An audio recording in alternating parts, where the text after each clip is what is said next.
Hello বন্ধুরা, তো এখানে দেখতে পাচ্ছ একটা অঙ্কে রয়েছে একটি নৌকা স্রোতের অনুকূলে এপার থেকে ওপারে যেতে এবং প্রতিকূলে ওপার থেকে আসতে মোট 3 ঘন্টা সময় নেয়।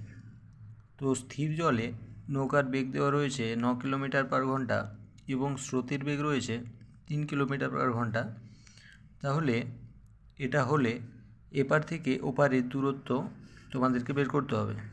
তো এটার জন্য খুব সহজ একটা ফর্মুলা রয়েছে, সেটা হলো টি ইন্টু ইউ এর স্কোয়ার মাইনাস ভি এর স্কোয়ার বাই 2u।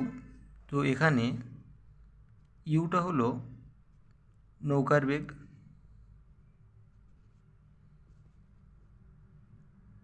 এবং ভিটা হলো স্রোতের বেগ, আর টি মানে সময়, এটা তোমরা জানো। তো এই ফর্মুলাটা করলেই কিন্তু অ্যান্সারটা বেরিয়ে যাবে।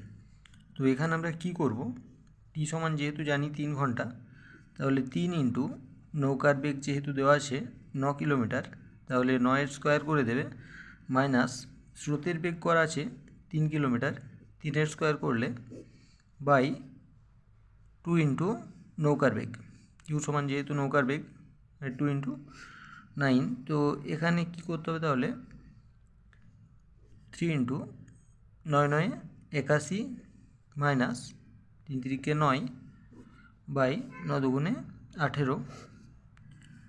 তো এটা সমান কি হলো, 3 ইন্টু 81 আর 9 যদি তোমরা বিয়োগ করো তাহলে হবে 72 বাই 18।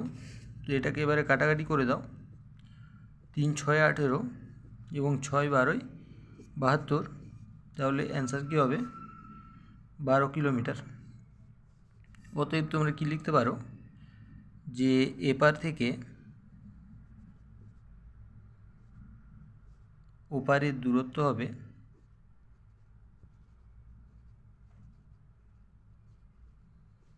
12 কিলোমিটার।